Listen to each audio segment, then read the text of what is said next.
You know, to look at this thing in its full complexity, that's one of the most important things to bring up. Ladies and gentlemen, welcome to the Solari Report. We are back with Karel van Wolferen. We had a wonderful conversation, but I have to tell you the feedback was marvelous. Everybody wants to hear from you. It's great to hear that. Yeah, so I don't know. I think between our audience and you, there's a real,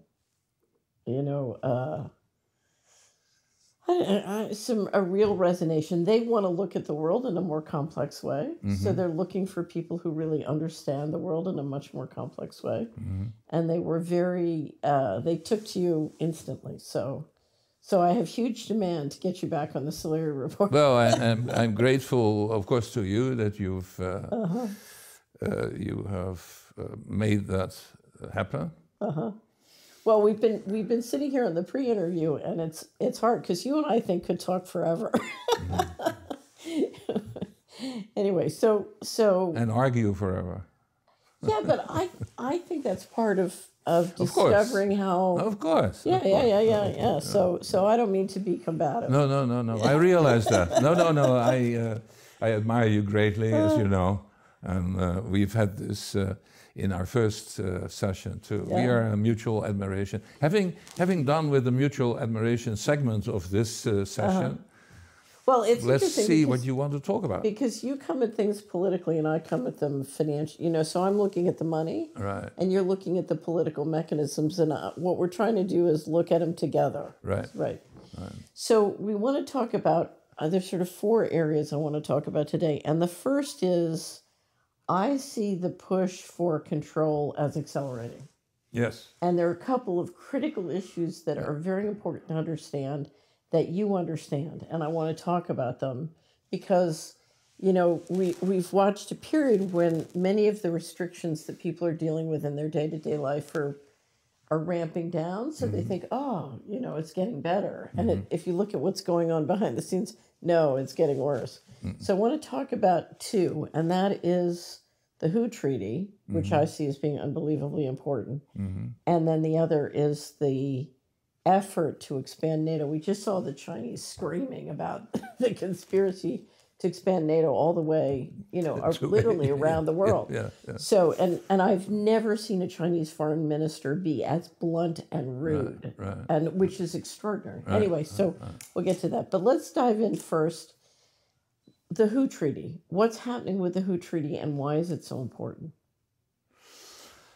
Well, the WHO Treaty is at this moment, as it were, the spare point of the next phase in the attempt to take over the world by what you may call Davos, what is often abbreviated as Davos. We have decided earlier we are dealing with a crime syndicate, separate entities, each attempting to accomplish something that they've wanted to accomplish for quite a while, and using the crises that have sort of gripped many countries all over the world with this manufactured COVID-19 pathogen that was not a real threat, except for the early versions that came out of the laboratories and that were genetically, with a gain of function that were. And then what has happened is that the idea was that by 2030, in 8 years' time, it would have had to accomplish its main purpose, the so-called Great Reset, the Agenda 2030.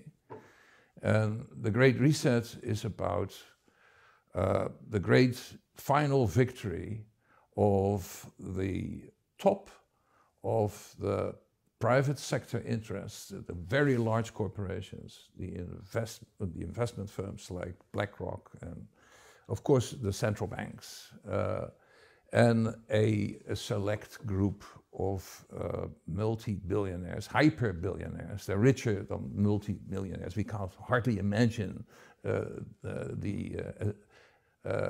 extent of their riches. And this will be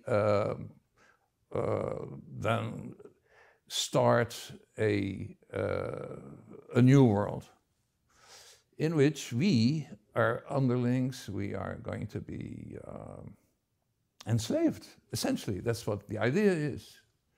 And yes, I think also there is a accelerated tempo. Now the WHO is a crucial element in this. As you know, the WHO is today owned, controlled by Bill Gates. He is crucial. He has been crucial all along. He's one of the largest funders. Yeah, and he is, but that's not only that. He's through Gavi, it's one of his institutes and one of his foundations or whatever, and many countries are involved in this. He has a kind of diplomatic immunity because at the WHO they consider him a member country as a person, but he has, aside from that, he's just essentially the boss.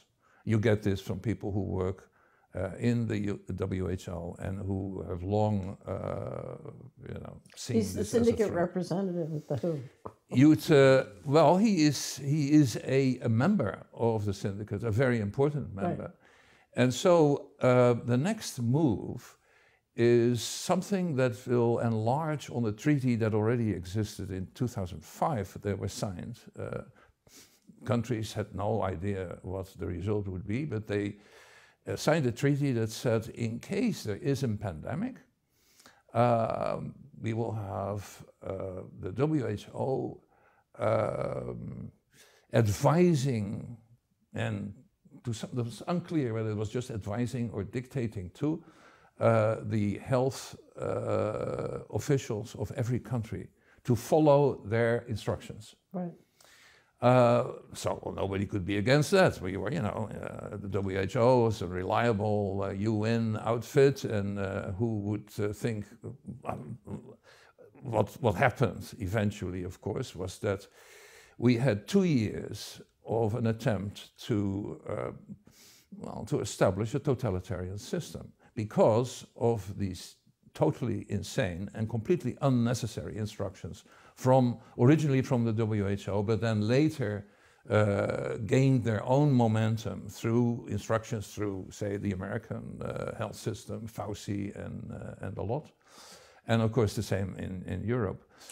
At this moment, they are conferring for a new treaty, and that treaty will give the WHO the authority to dictate to all countries policies related to the next pandemic. Right. And the next pandemic could be a health pandemic, but also a pandemic following from natural events like this other crazy thing, the climate hysteria about the human emission of CO2.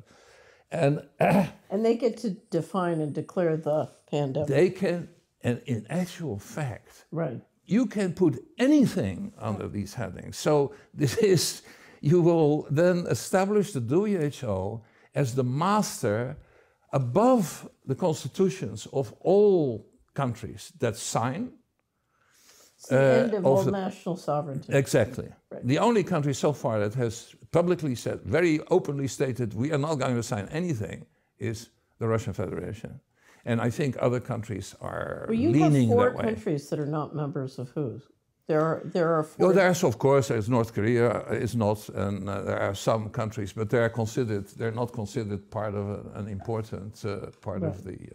So this is the next step, and if they sign, I'm not sure. I think it's I think that 2/3 have to sign. So let me ask you, the first press release that the WHO put out this year said that they were pushing for signatures and a treaty to go into effect in May 2024. That's right.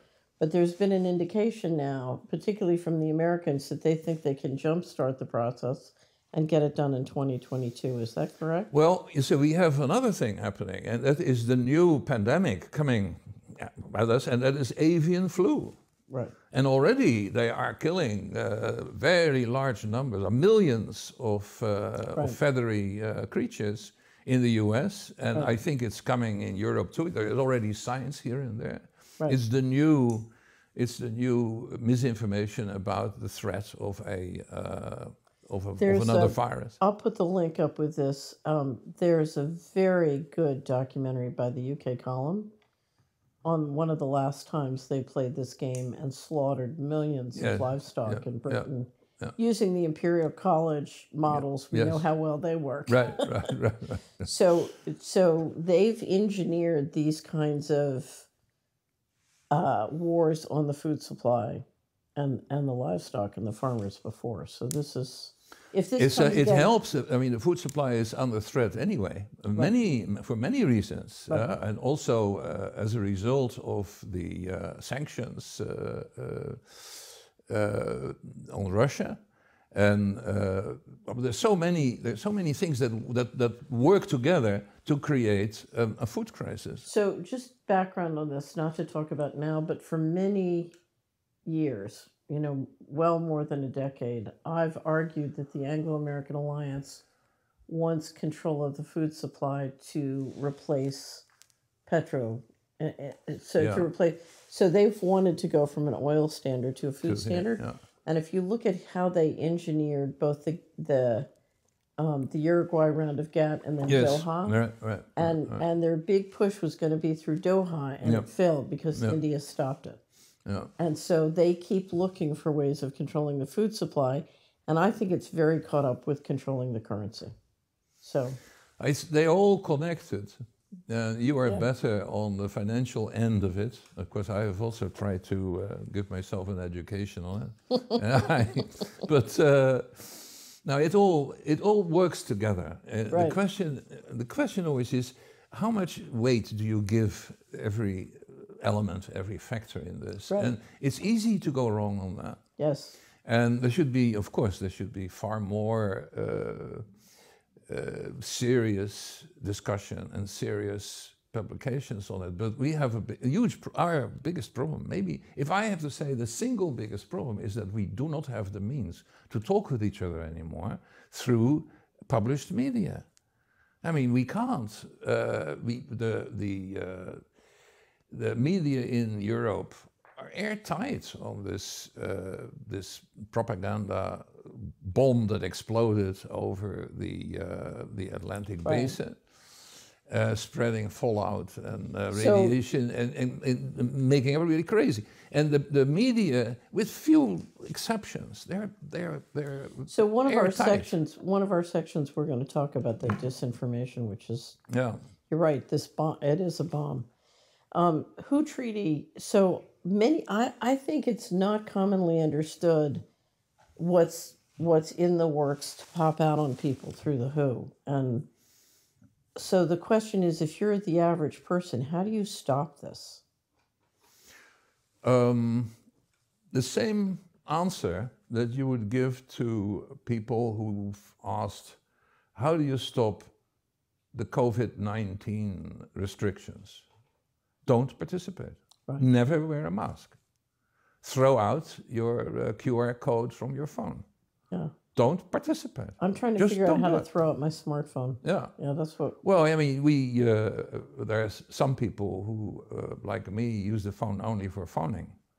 Right. But there are also people who are addicted to their phones. And you see this because they're forever. Right. It's a scene out of 1984 of George Orwell. Right. That is the answer. Don't participate. So while the WHO, it's almost as though they want 10 different tracks to control the world. But while the WHO treaty is being worked on, we also see a move to extend NATO, literally, globally. Yeah. So tell us a little bit about what... Well, NATO is a very different organization from what it was when it was set up. When it was set up as only a defensive organization. It would never... Operation Gladio started wait, no, hold on. No, wait a moment. Yeah, no, it's very important to see this. Operation Gladio came out of something else.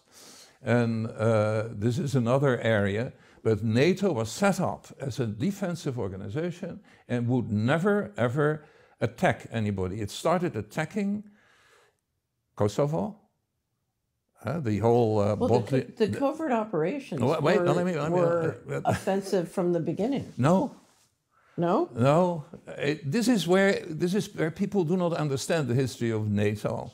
Okay. NATO became a completely different organization the moment the reasons for its existence disappeared, which was with the collapse of the Soviet Union. Right. I mean, NATO had... But they were engineering election rigging and other things from the beginning. No, NATO didn't do that. This was, I think that NATO was kept to its originally. There may have been operations that people didn't know about and that perhaps some people in NATO participated in. That I think is quite possible. But it started operations that were offensive the moment the reasons for its existence had disappeared. Right. There was a time when the reasons for its existence disappeared, when there were genuine discussion in Europe, also in the Netherlands, about should we abolish it right away? Or should we enlarge it and turn it into an association for collective security? And then we invite the Russian Federation to participate and the former countries of the Warsaw Pact. Of course, they were the vassal states of the Soviet Union, the satellite countries. And there was a discussion that was taken seriously for a bit, but Washington wanted a unipolar world with unchallenged hegemony over the entire world. That's after the collapse of the Soviet Union. Right. And you know, they were in a position to make that credible, that was possible. And of course, I think they had most of Europe on their side, on the American side for this. But NATO then was used. It was very useful because NATO was, of course, a piggyback for the military-industrial complex. Exactly. It's only Europeans to buy American stuff. And the military-industrial complex, that is an engine that runs on, it's like a freewheel. It just continues and continues.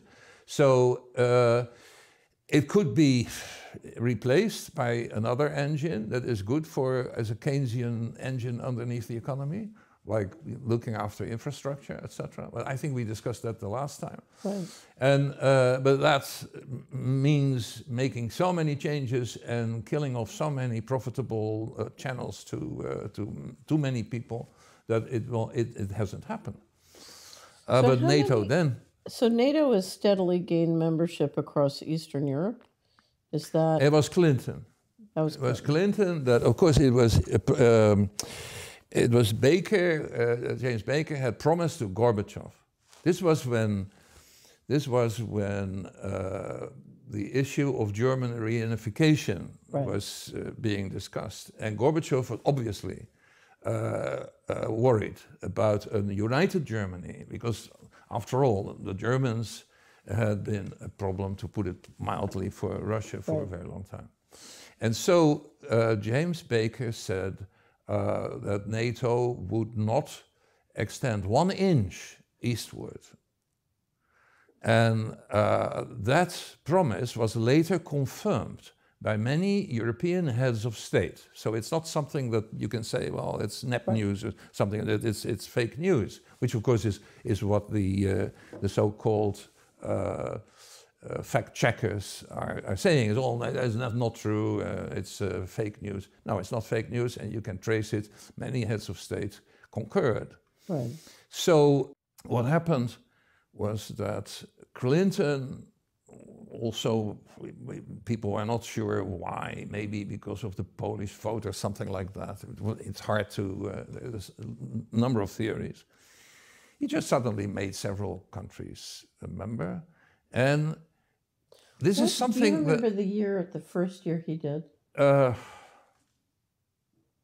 I would have to... Okay, we'd have to go look it up. I'll look it up. This is, well, Clinton, I mean, when was he president?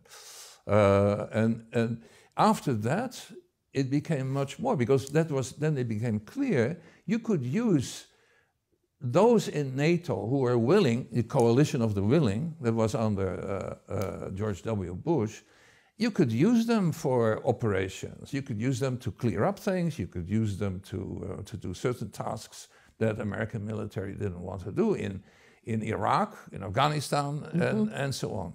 And then, of course, it starts expanding. The North Atlantic Treaty starts expanding to the North Pacific. This is, of course, against China. And this goes on. I think that what has recently happened, and this I'm running ahead of the story, which you may not like, but it's we are also seeing the beginnings of the end of NATO. It can't continue. But that's a story we get to later. Okay. So Clinton started with the bombing of Kosovo. You know, we started to see the NATO become really on the offense. So why did Europe agree to that? Why did Europe go along with NATO turning to literally military offense? Well, there was some disunity at that time. Uh-huh. I think that there was not I remember, not very clearly, but I remember also in the media in the Netherlands, there was considerable disagreement. Right. No, I discussed this at the time with my former editor, foreign editor, who was also a deputy chief editor. And it was clear that there was not great unity. It had to be, I mean, of course it was in the end, there was not an effective opposition to it, but well, there wasn't, I mean, Europe has functioned more so after the collapse of the Soviet Union than after World War II. Europe was a bunch of vassals of the US, but originally the Except idea. for the UK. No, well, no, also, you know, I remember moments, times where the Brits were told, no, you have to go to another window for this. You know, it's that began during. I mean, the post-war, the Cold War, Europe was more of a ally, a genuine ally. Of course, a subordinate ally. There was never any doubt who was the primus inter pares, of course. There was never any doubt about that. But it became a vassal. I mean, the alliance changed, and it became a system of vassalage after the collapse of the Soviet Union. So NATO has moved steadily, has added members steadily, Yes. and is encircling Russia. Yeah.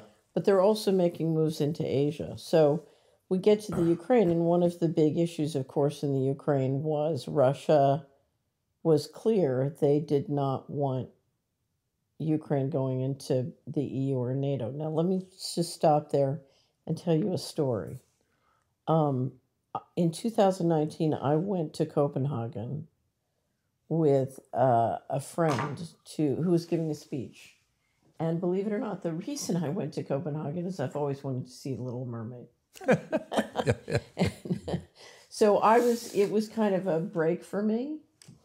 And I accompanied him to his speech. Mm-hmm. And he was speaking about anthroposophy. He was not there to talk politics. But in the middle of the speech, he just happened to make a reference to NATO. He wasn't talking about NATO. He wasn't there to discuss NATO. He wasn't interested in NATO. It just came up. And a man in the audience, and it was a very respectable, well-educated, well-heeled audience, small, broke in, interrupted him in the middle of the speech, which is extraordinary in a conversation like that, and said with absolute fear in his voice, "Do not mention NATO. We could go to you can be prosecuted and go to jail if you criticize NATO." And the whole audience, the whole place just froze. And I tried to confirm this later, and my understanding is legislation had been proposed, but I'm not clear that it had passed. I could never get final confirmation on that. But you were not allowed to discuss NATO. And the fear in the room was extraordinary. And I thought, what happened in Denmark? Well, yeah, no, but that might have been in connection with some particular Danish political moment. Right.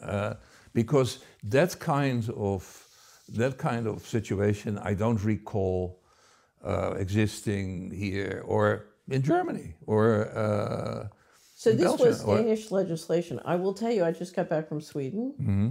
and the tension over the last decade in Sweden of the pressure yes. from the Americans to join NATO. I mean, it sounds like a political war that yes. is just extraordinary. And of course, we've seen the articles about the politics in Finland. So, well, the pressure. This is again.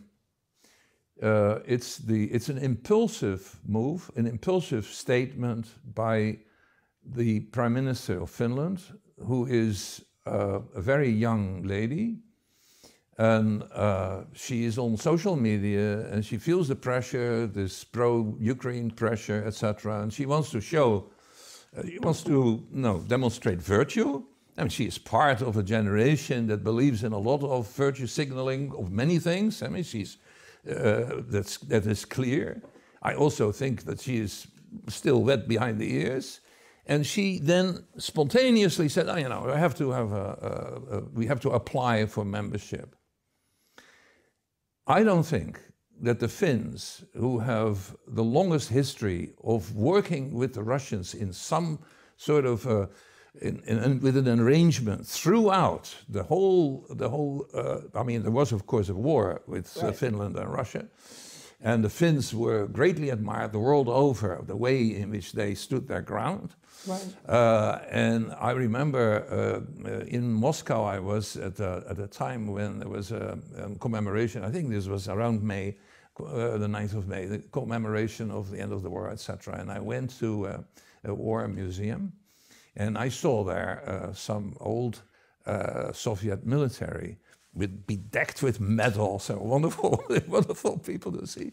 And I asked them, what was your most memorable? And they said the war with Finland. And I asked them, what did you think? And they said, they were opponents. It's incredible. It's just a little this. So I don't think that the Finns who are still there in Finland, whereas this young lady who calls herself Prime Minister because she's happened to win an election, that these people who have the experience of working with Russia are going to say, yes, why don't we become a member of... I don't think so. So, but when you look at these two efforts, the Who Treaty and the NATO, I just see, I didn't send it to you. I just saw an extraordinary speech in April by the Chinese foreign minister. You know, the Chinese are always so careful, always so, not threatening other people's face. This guy was furious and basically made it sound like NATO was a conspiracy to take over the world. And he referred to it coming to... You could see how frustrated and angry he was. Yeah. And just...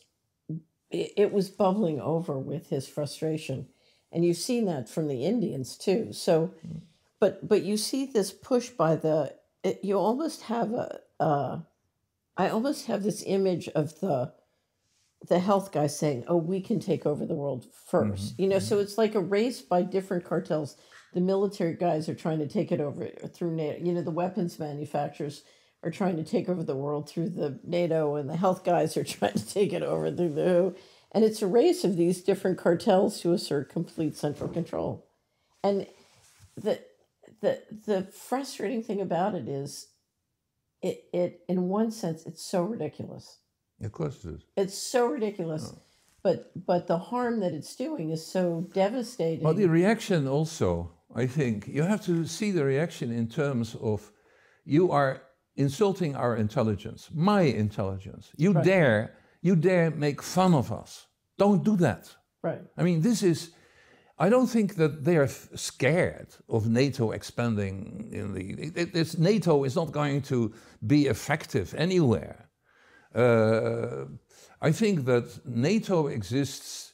They're a bunch of cowards, basically. They're not going to fight China. They're not going to fight over Taiwan or anything like that. They're not going to fight Russia. I mean, this is something so very clear. NATO doesn't want to... The member states of NATO don't want to fight Russia. I mean, right. Stoltenberg, the Norwegian head, the official head of NATO, says that it is about time that we do, but the member states won't fight Russia in Ukraine. Of course not. They're volunteers. Right. And there are some, yes, there are instructors, NATO instructors that have infiltrated the military, the Ukrainian military since 2014, since the coup d'etat. So one of the issues that many people listening to this, or some people may not understand, is that there is a provision in the NATO agreements, Article 5, so that if one country is attacked, it's a collective self-defense. All the other countries automatically have to help defend. That's right. So if America should have a false flag and then exercise an Article 5, everybody has to join the war on terrorism because America's been attacked. If they still believe it. Well, there's a lot of disbelief. No, I think... Really? Why would that be? I think this is important to see that the official facade of NATO, I mean, you mentioned Article 5, in its whatever you call it, the charter, it says that a country can only become a member if it's invited to do so. You can't apply for membership, and then it can only be accepted by the rest of NATO if that country is not involved in a war or in a situation where it could easily be drawn in war. I mean, this is part of the charter. Right. So the NATO, by saying, oh, you know, become members, and you know, Ursula von der Leyen goes to Kiev and gives Zelensky a list of fill in, and you know, if you fill it in right, this is about the EU, but it is the same. It works the same way with NATO. It's well, here's the question: did Zelensky have his shirt on, and was he wearing leather pants? No.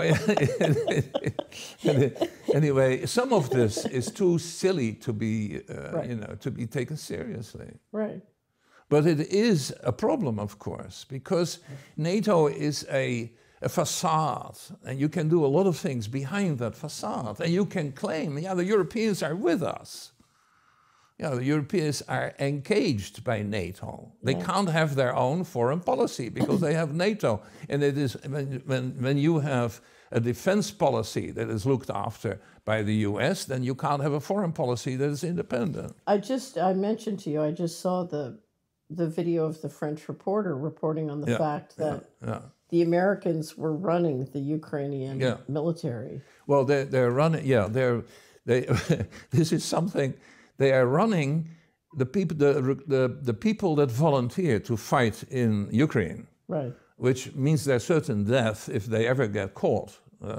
So these people are sorted out by American officials. So it's the Americans but we know that behind the scenes, the Americans are in fact running the military operation. So it sounded to me as though it was a military veteran, but probably a mercenary or contractor. That's what it sounded like to me. I think that of course there are contractors. There's a whole. I think we discussed this the last time. But we see more and more that like Mariupol, you know, the big steelworks in Mariupol. There's a whole network of tunnels underneath, and they're hiding the most steadfast of over 1,000 normal Ukrainian soldiers. So that's the original Ukrainian armed forces have surrendered and have gone home. Right. They've gone home. They could go home to their wives, don't come back fighting us, and it's all fine. But there are some the diehards are underneath. This is the what is remained of the Azov, so-called Azov battalion, Right. and they have foreigners with them in this complex, and it's generally understood that there is a significant detachment of the French Foreign Legion. Of course, they're also they're specialists in this kind of thing. Plus. An American general, plus... One of my concerns is the dramatic increase in corporate mercenary capacity has given... Yeah, there's Eric Prince and what is now called Academy. But it's given the I call it the Anglo-American alliance, the capacity to cook these things up. Outsourcing of war. Yeah. And we've seen this in... But to outsource war so you can cook it up to the point where you can build the coalitions to get... We've seen it in Iraq, we've seen it in Afghanistan. I think at some point in Iraq, from what I remember, half the fighting people there, or half the military people there were mercenaries. So I just met with people who have a lot more experience in European politics than I do. And I said, why would the Germans go along? Because the whole idea of the global chessboard is keep the Germans from getting together with the Russians. Why would the Germans go along with this? And he said, the Germans have been promised the Ukraine. The German industrialists, they think they're going to get the Ukraine, and they're kind of, licking their chops, and they think it's going to work. They would absolutely love it. They would. It's that Azovstal. That complex that I mentioned just earlier is the biggest steel. It's I think two factories. It's the biggest steel works in the world. Right, and then you have the and it could do a lot. I mean, it could be very valuable, of course, to the Russians and to the Germans, as you say. Now, if the Germans manage to become friends with the Russians, then they have a good chance. And who knows? But if they can pick the whole thing up, if they can pick the whole thing up cheap through NATO, they can't. I mean, what can NATO do? No, I don't think that. I think no, I don't think so. No, of course not. How can they? How could they? I think. And NATO would have to occupy Ukraine. I think that all they have to do is get the Ukraine in the EU. And then all these assets, because they've been devastated by what's happened, can be picked up for cheap. No, but the Ukraine is not going to be part of the EU.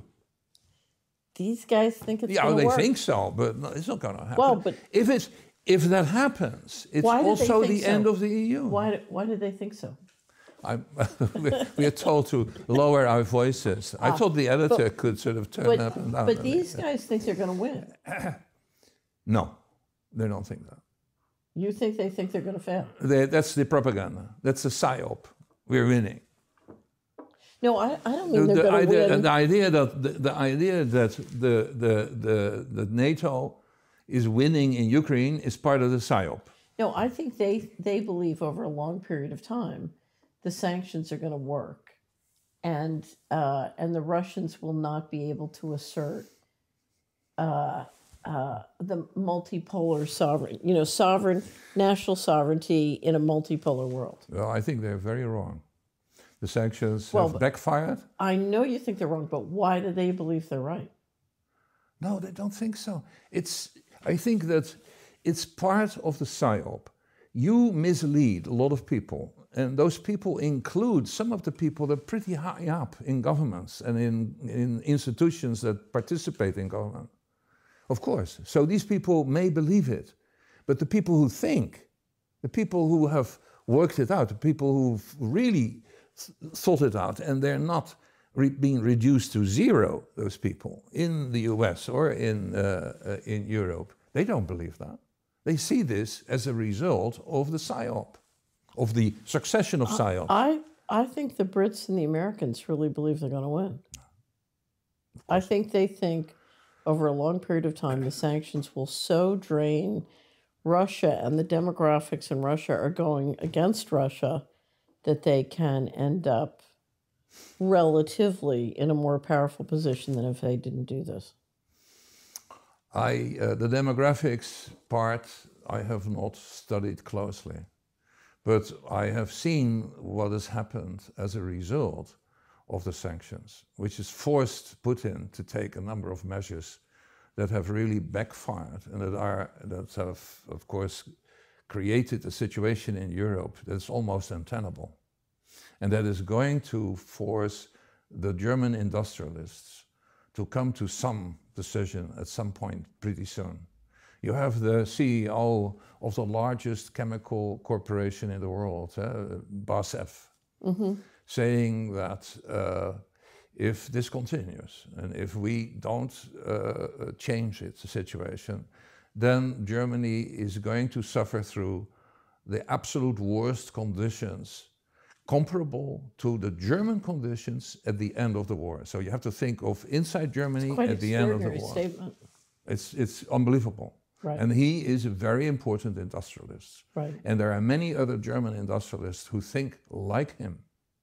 And they want Nord Stream 2, they want the gas, they want the unimpeded flow from the other gases. It's 40% to Europe.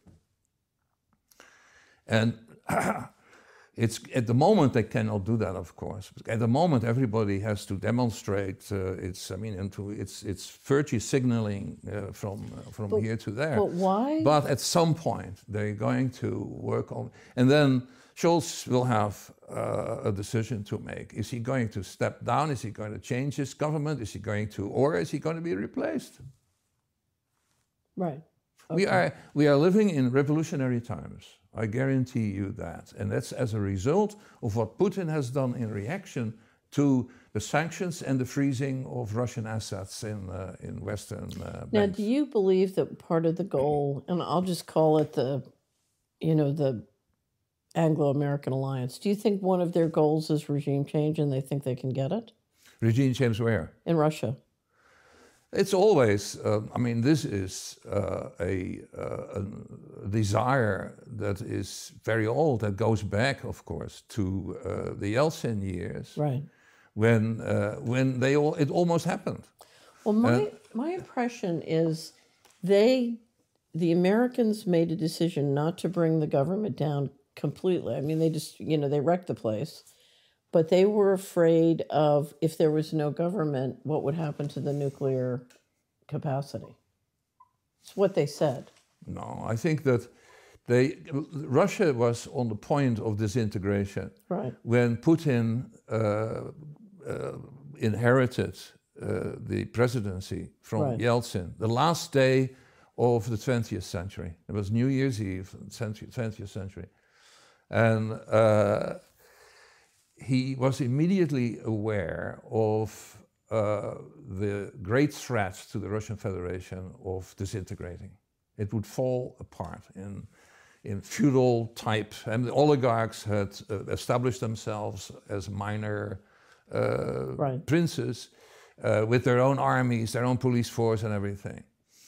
And so what Putin had to do from the outset was an enormous complex balancing act with not one opponent, but with a whole assortment of opponents. And these were the Atlanticists in Moscow and in St. Petersburg, who believed that the future as part of Europe and the whole Western thing was preferable. And of course, maybe they were thinking correctly, but it was the United States didn't want that, because that would have meant, a undermining of the hegemonic ambitions. So then, gradually, Putin managed to organize the oligarchs. It's a long story, a very interesting story. Some could remain, and others were sort of in exile or self-imposed exile. Mm-hmm. And he did so very well. It was.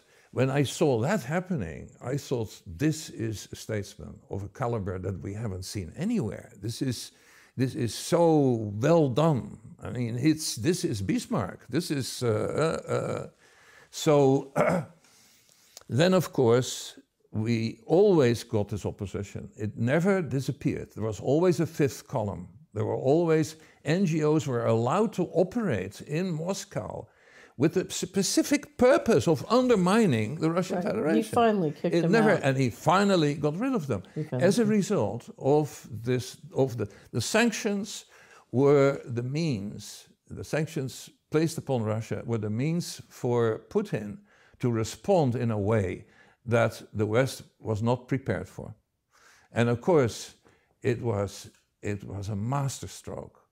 The fact that they had left Russian assets in Western banks was a trap. You hear some critics saying it was Elvira Nabiullina, the governor of the Russian central bank, who comes out of this nest of neoliberal reformers. But it was a mistake by her. No, this was a trap.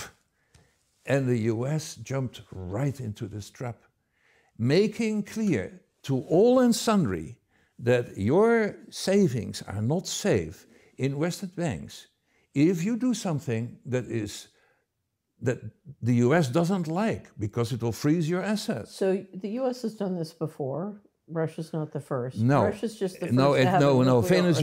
Venezuela got its asset by the Brits, and Venezuela, it's a small place. It was the Brits. This wasn't the same thing. Right. And there were maybe other things, but this is so big. I mean, the Russian assets is not nothing. It was so big that this was momentous. And what it has meant is that it's the end of the petrodollar. Finished. So, but let me just say, because it's getting more complicated. They froze the Russian assets and the central banking assets. Yeah. But what they've also done, the first payment by the Russians, so the United States debt is approximately 140% of their GDP. Russia's debt is approximately 18%. Yes, practically nothing. So Russia does not, the Anglo-American alliance always put people in a debt trap, and they can't put Russia in a debt trap. Right. That's part of the lesson Russia learned after the 90s. That's right. So on the first debt payment, the Russians, I think it was Citibank, agreed to process the payment, and the payment got made. Now the Western banks are refusing to process the payment. So even though the Russians can't use their money sitting in the bank accounts in the Western banks refuse to process their payment to pay the debt. And they're trying to take the position that the Russians are defaulting on their debt. In my world, this is called a contrived default. Yes. Because they're not letting you pay the debt service, and then they're saying you defaulted. It doesn't concern Putin. I mean, he's way above it. What he has done has had far greater impact. He's brought gold back, and that means that other countries too are thinking. So I'm going to stop you there, yes. because Putin started in 2005 to bring the gold back. So he's been accumulating gold and moving to this, and we've watched the global rebalancing of the gold inventory since then. So this has been going on for a long time. Yeah, but he's bringing the gold back as support of the ruble. No, he's brought it back in support of the ruble domestically, not internationally. What he also did is he set up an office. The Central Bank of Russia set up an office many years ago in China so they could transact gold. So he's got gold transacting with the Chinese through Beijing, through Moscow, Beijing, direct linkage, and he's got it as a set domestically, but it's not a gold standard globally. Okay. A very important bit of news that you must have seen, I think, is that when this was developing, at the early stages of its development, since Putin's measures, it was Biden, or at least somebody on behalf of Biden, who called the Saudis. The Saudis were the origin of the petrodollar. Right, right. No answer. It's the first time that the Saudis haven't responded, or haven't answered a call from the American president. So what does it mean? The Saudis and China have made a deal. India and China have made a deal. The Saudis, and they're all making deals. Right. And it's not with petrodollars. Right. It's with gold and their own currency. Right. And they are developing, or they're trying to develop, they have to still, from what I understand, they still have to find a real formula for a substitute of a reserve currency. And the Chinese and the Russians are working on that together.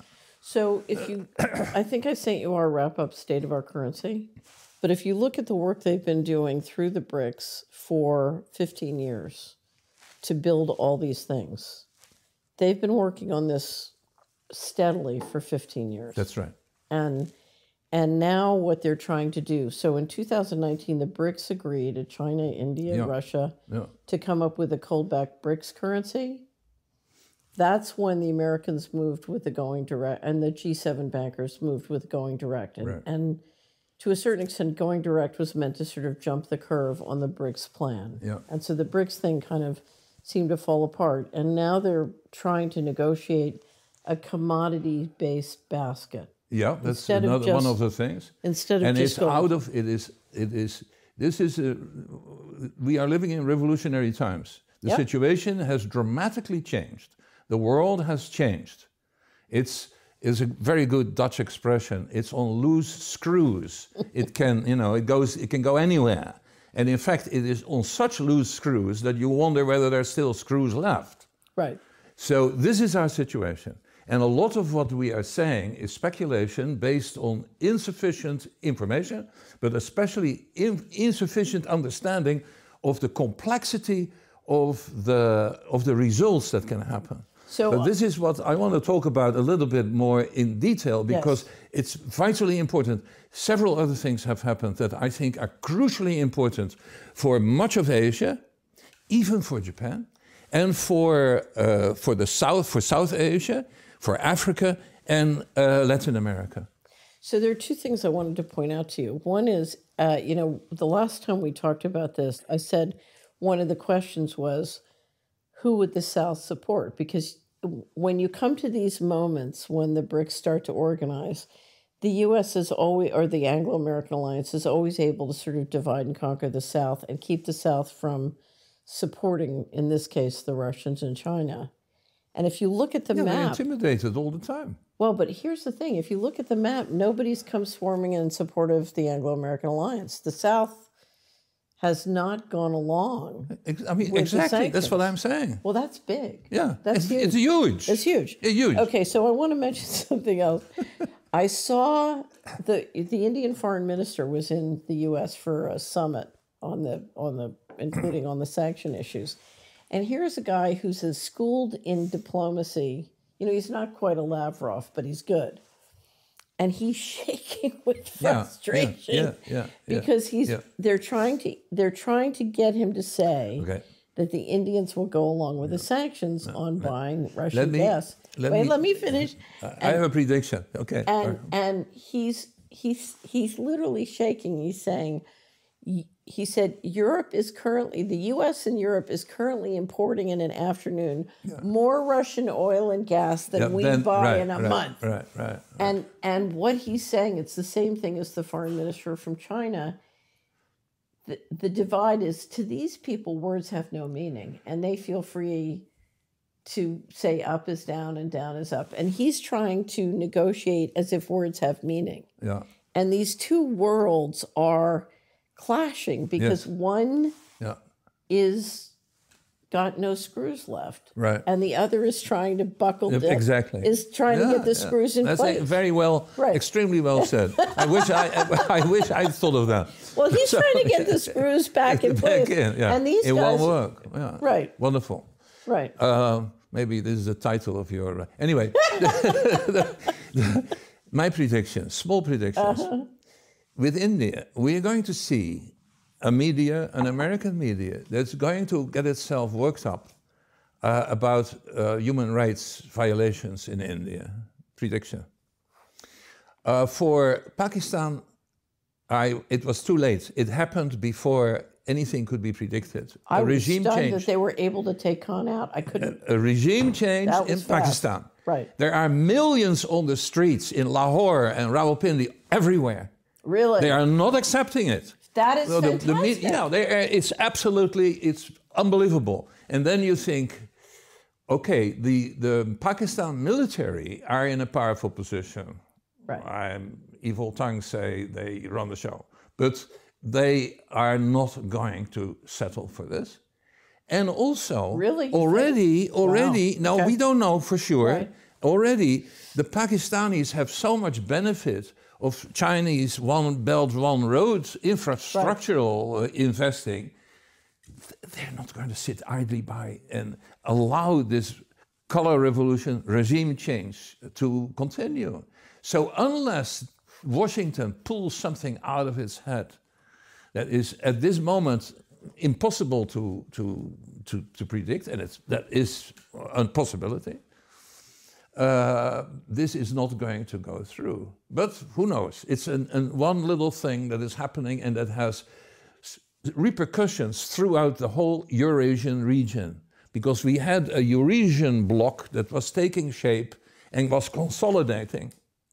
And Pakistan was part of it, and India was part of it. Imagine India and Pakistan together. Unbelievable. Right. So all these things hang together. And all these things, it means eliminating that very essential American influence that was throughout everything, through the hairlines of everything. So I see a couple things operating here, and I just want to flush them out. One is this desire. Many people who have gone along in the past are not going along because they need a world in which words are real and contracts matter. Yeah. So this problem of the neocons and their culture not being agreement capable is big. Yes. The second thing that's going on is what, and we don't need to get into it, but I believe that the Anglo-American Alliance and the G7 have very powerful military capacity that is invisible to the common man. And that is what has pulled the rabbit out of the hat in times past. The question is, can it pull it out of the hat now? I don't know. So that's a question mark. But there's something else, and it, to a certain extent, it relates to the agreement capable. I think that what is coming through the leadership on the American side is a culture which is so offensive to so many people that they would rather die fighting than live with it. Well, and Putin has given that voice more than anyone else. Yes, absolutely. I think that we can come back to this when I want to go into this a little bit more fully. But on the US, we all know we'll have midterm elections in November. Very important. We all know that the laptop Hunter Biden's laptop is being revealed, what is on there. We all know that the Democrats must be extraordinarily embarrassed with Biden and maybe telling him, why don't you resign in peace and give us a chance to not come out completely down in November.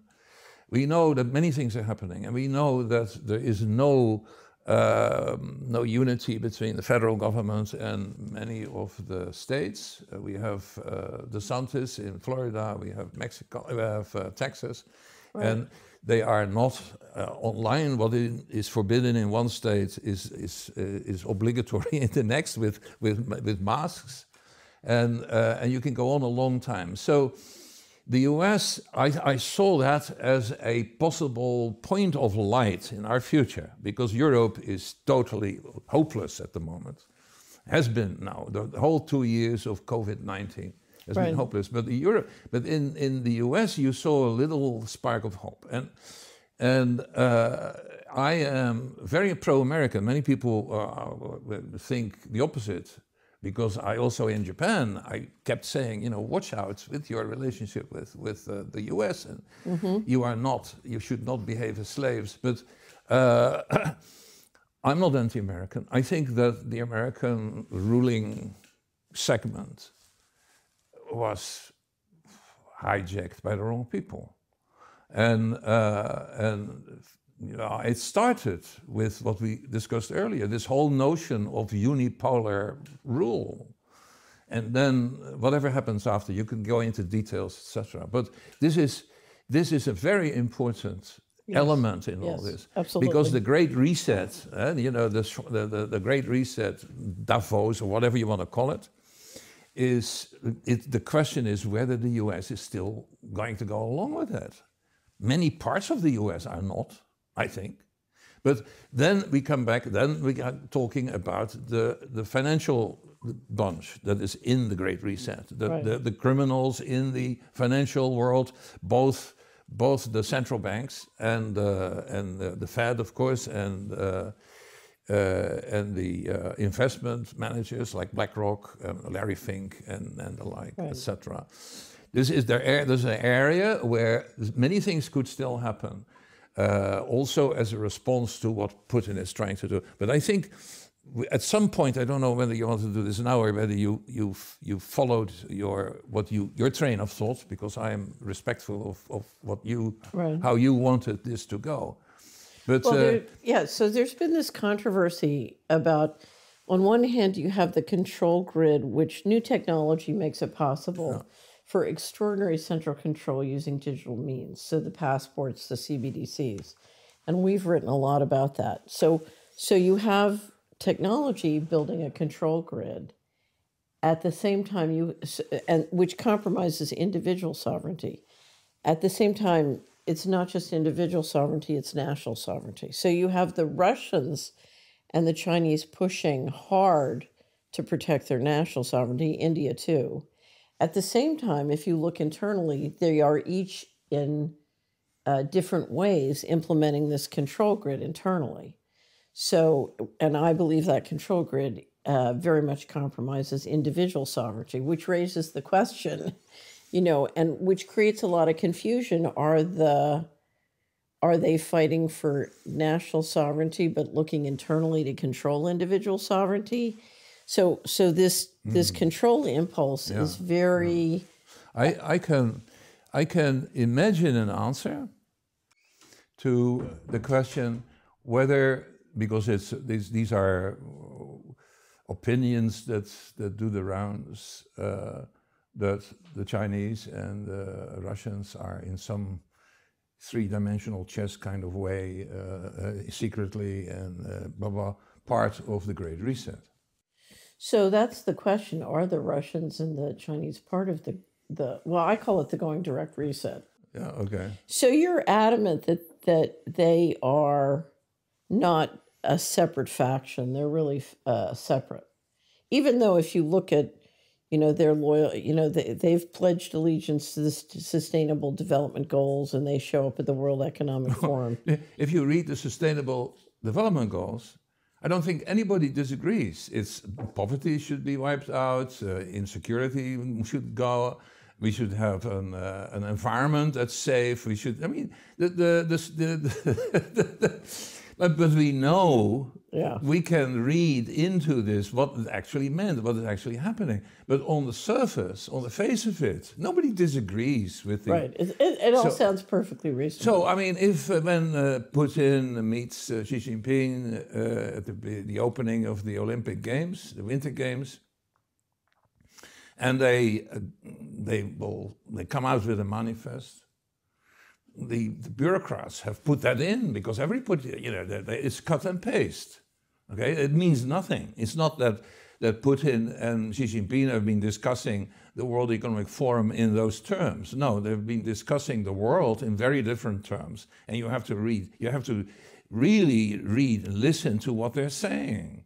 And that means no unipolar world. We want a multipolar world, and we want respect all around and cooperation all around, and respect and more than a respect, an understanding that mankind cannot survive unless it realizes the best means of living together.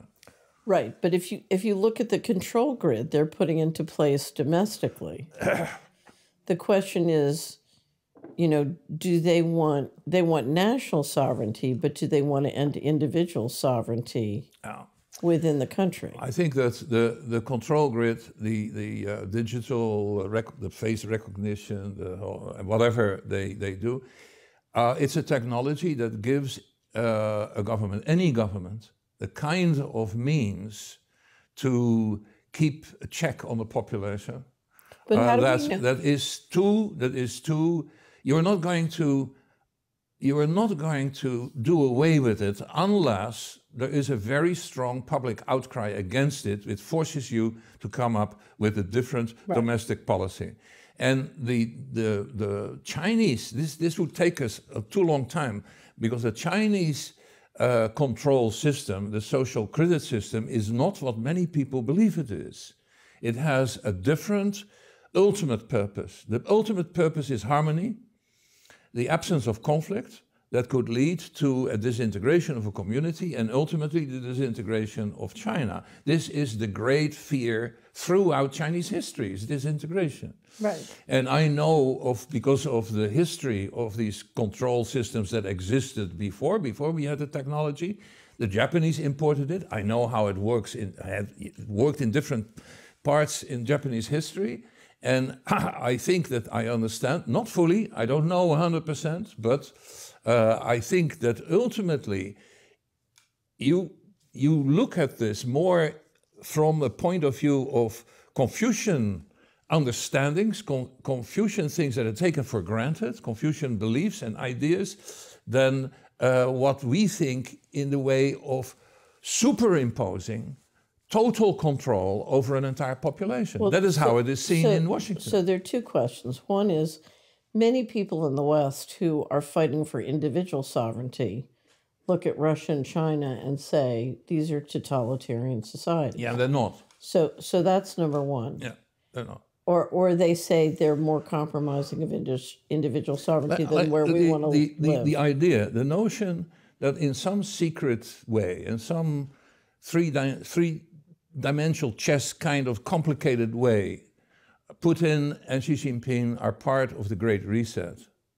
It's something that is doing the rounds now, and it's, I think, a great detraction. And I think also it's being encouraged by the people who want to have the critical media, the alternative media, being distracted. So but okay, let me try to, because many of these people. Let me jump in here. Many people who say this are, I think, honest people. Right. And I think there is a way. I've written about this only recently. Yeah. So, and this is a guess, this is conjecture. I believe the Anglo-American Alliance has done everything they can to get the Russians to invade the Ukraine or to make this move into the Ukraine. I think they engineered it. They put, as John Sawyer said... We're changing the subject. I'm fully... No, I'm coming back to it. Yeah, but what you say... I think they think if they can get the Russians to do this, it will help them... And they didn't. The Russians didn't do what they wanted them to do. I disagree. It's something very different happened. Well, but I think they wanted the Russians to take this step. Not like this. The Russians responded, no, I tell you. This is helping their reset. In other words... Yes and no. Yes. Yes and no. But not in the way they wanted. The West is using Russia... You are completely... to facilitate their reset. No, you don't know that part of history. I believe that the Anglo-American Alliance is using Russia to help them get their reset. They wanted to, and they didn't succeed. Because Russia didn't That's not clear to me. No, they wanted to get Russia to invade Ukraine. But not in the way it happened. That may be. That's very important. That may be. It's very important. That may be, but... It's very important. You're confident They were misreading Putin. They were misreading... I mean, it would take an hour to go into this. Right. But it's if you want to do it, I don't think we should. I think we should go on with the private public. Because the people who are saying this, there is a secret... In a secret way, they are supporting the Great Restart. And they have a number of reasons they give for this. They're very slim reasons, flimsy arguments. But they're honest people. And I think that at a time when you have honest people disagreeing on something so important, so fundamental, it sometimes helps to come up with a perspective that is completely different from the commonly expected, the common accepted perspective in which these things are viewed. And I propose to do this with something that is a perspective that's almost forgotten. And that is the perspective of the phenomenon of sovereignty and the phenomenon of a sovereign state having public and private sectors. Mm-hmm. Few people have concerned themselves with this, but we can make an immediate pronouncement about the aims of the Great Reset, the aims of Davos. That is the ultimate victory of the private sector, part of the private sector, the elect, the top, not the medium and small businesses, that the ultimate success over all the public sectors of all the countries in the world. That is the success, that's how the success of the Great Restart sounds. So let's talk about private and public. In the private sector, you have entrepreneurs, you have people who try to make money and build capital and whatnot, riches. In the public sector, if it functions the way it's supposed to, you have officials who make sure that the interests of the public, all of us, are looked after. And at the same time, of course, that includes also those things that are necessary for the continuation of the state. Without the state, you don't have sovereignty of anything. Right. The state can be sovereign. And if you take away the sovereignty of the state, it means, a very important thing, it means that citizenship is no longer possible. Because you can only be a citizen of a sovereign state. And it is the public sector that makes sure that your interests as a citizen are looked after in one way or another. Uh-huh. So keep this division in mind, public and private. What we see in Russia is the reassertion by Putin of the sovereignty of the Russian Federation, of the state. He has been trying to achieve this by what we mentioned earlier, by gradually getting rid of the opponents that belong to the neoliberal cliques in the cities, the fifth column, people who wanted to undermine Russia and so on. And he is now more successful than he has been before. The firing of Chubais was for me the ultimate example of this. Here you have a functionary who was together with Gaidar at the time of Yeltsin's privatization campaign. He was the architect of privatization.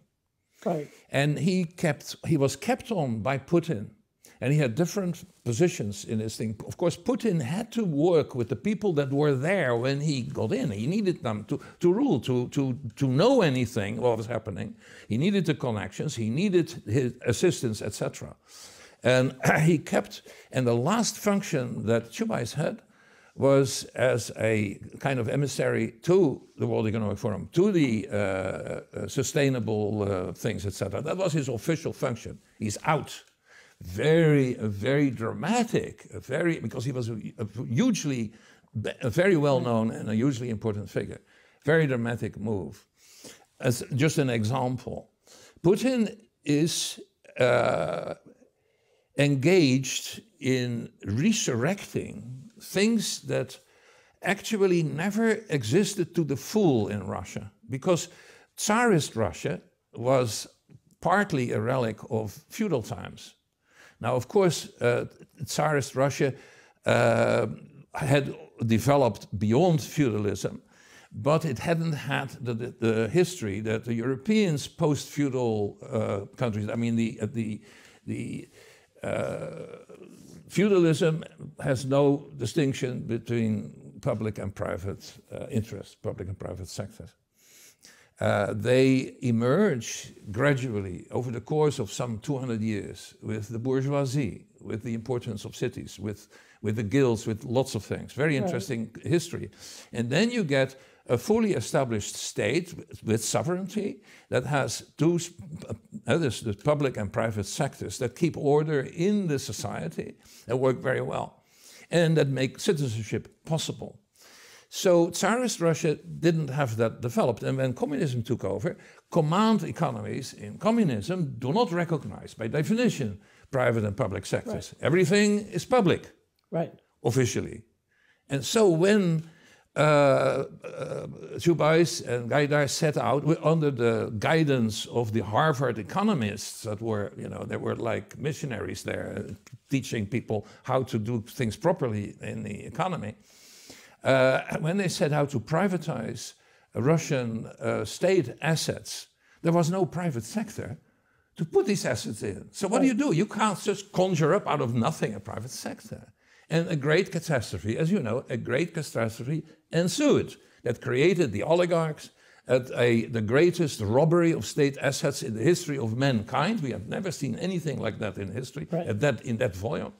So then, of course, when Putin then looked at the situation now, he has to make sure that there is a fully equipped private and public sectors that function like private and public sectors.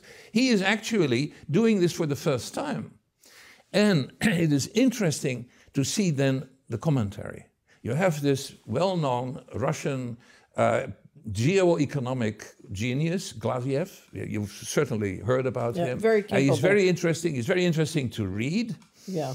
And I think that he is on the ball. He is very good on many things he says, except when he goes into historical periods, etc. Then he shouldn't do that, because that's not interesting to begin with, and you can't know these things that you. But he has been critical, very critical, of the central bank and Elvira Nabulimia. I keep getting this name. Okay, so because she has raised the prime rate to 20%, that's when he began critical. Of course, he's lowered it since to 17 because there was a threat of inflation, and she wanted to, and she followed the. She was defending the ruble, of course. So, and we talked earlier about the assets that were a trap for.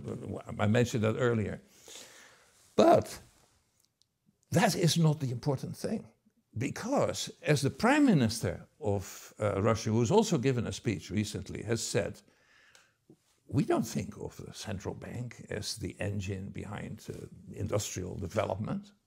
There are other ways. We think of the legal measures we take. We think of all manner of informal ways, etc. We have other parts of the state. We have a legislature, we have an administrative entities. And suddenly, when I heard this, I thought, my God, he says something that I have seen operate successfully when I first came to Japan and I first studied South Korea. Because what they do now, they give preferential treatment to biggies, to the big ones that are considered strategic industries, like shipbuilding, like civil aviation, and aircraft, and so on. So you select winners. This is anathema in Washington. This is completely against Washington. In Washington. Yeah, of course they do, but in a very hidden way. But here, and the smaller ones, the small entrepreneurs. They are the small and medium-sized ones. They have access to fantastic loans against very favorable rates. And we help them in other ways. And I thought, my God, I see Japan in this period and in Korea. What this means is import substitution industrialization. It's a mouthful, but it was a very important formula that was used at one time, in the time when people were very concerned about the underdeveloped world. That was then called the developing world, the third world, whatever you wanted to call it. They used that recipe, import substitution industrialization. This is the formula.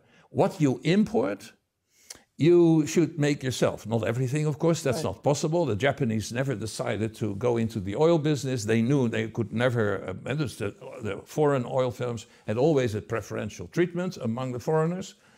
But most of what you imported, you started making yourself. That is the industrialization recipe. It was followed in Japan, it was followed in South Korea, and in the Philippines. And in the Philippines, I saw what happened to it when the neoliberals took over. This is the IMF and the World Bank. The neoliberals they stopped it in its tracks.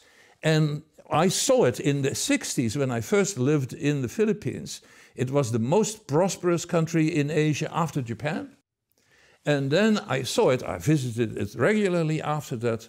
And by the 70s, going into the 80s, all that was gone.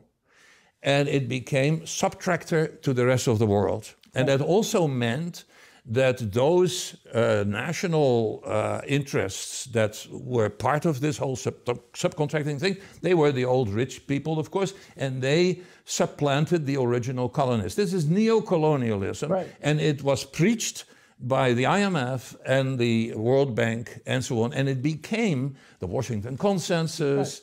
Mrs. Thatcher said there's no alternative. It was known as you've all heard the slogans.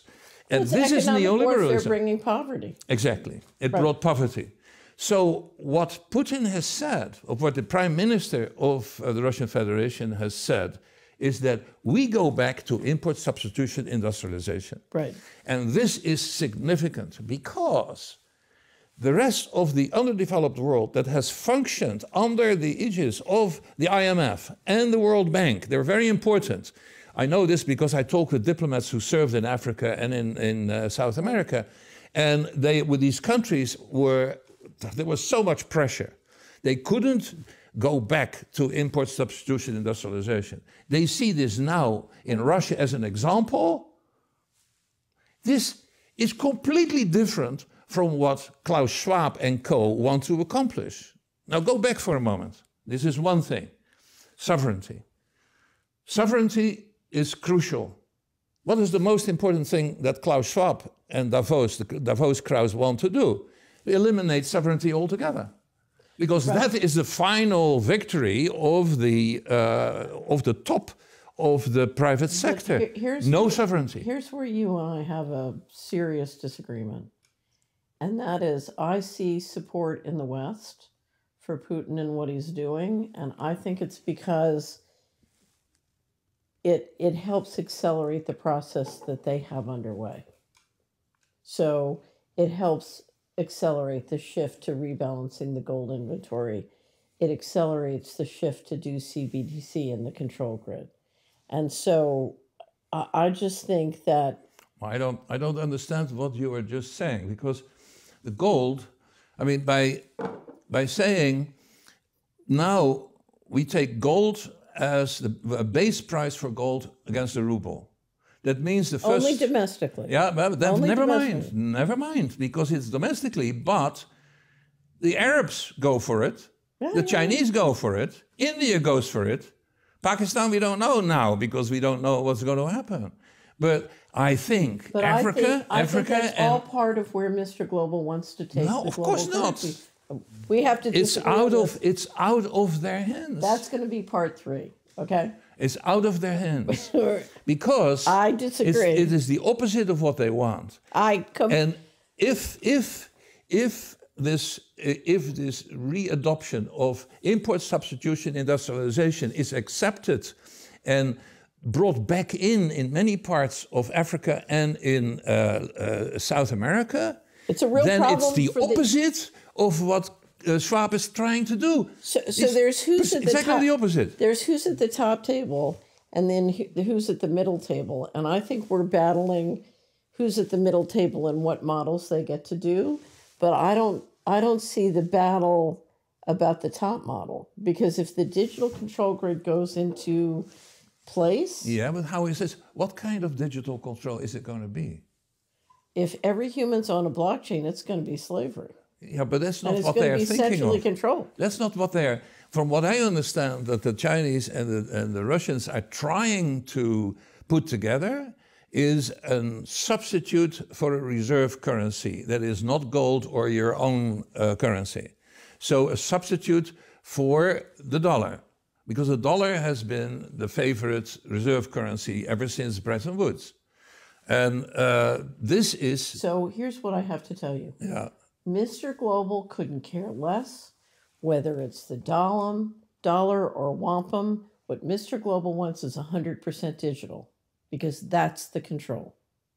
And not depends on how you set it up. I have looked at the Bitcoin system and the other allied and competing cryptocurrency things, and there are different models that work differently, and you can find ways that are impossible to break into. There are other ways that are easily manipulable. There is a whole world out there, and there is not one kind. But it's not just, I'm not talking about crypto, I'm talking about digital. Yes, Because that is in fact- digital. Well, so is Visa. No, but I mean, you talk about blockchain in a way that like Bitcoin works. What I'm talking about is an all digital system which can be controlled centrally using AI and software. So, Yes, but and you can do it with Visa. If you study this crypto world, this cryptocurrency world, then you see that there are ways that are not controlable. I totally disagree. No. I know the arguments. I know the arguments. Totally disagree. We don't know what the Russians and the Chinese until now have come up with. But I can assure you that they will do everything in their power to make sure that they can't be hijacked by Schwab and co. This is something we can be absolutely sure of. So here's part of, and I think this is totally true. You know, the Russians and the Chinese, whatever their control grid is, they want it run by Russians and Chinese as opposed to the City of London. Okay, so we're debating who the middle management is in the control grid. I think there are people who would like not to have a digital control grid. Yeah, yeah. I'm one of them. No, I agree with you. If I had a choice, of course, and all digital control stuff out of the window. Right. Telephones out of the window. I mean, Right. telephones to make telephone calls go back to where you were Landlines. 30 years ago when they were wonderful. But so there's all of these things we're going to discuss in part 3. Karel van Catherine, Wolferen, it was great thank you very to do much. it again. Notwithstanding the things that we could bet upon, and one of us could lose. This is how we figure it out. Thanks again. Thank you for joining us on the Solari Report.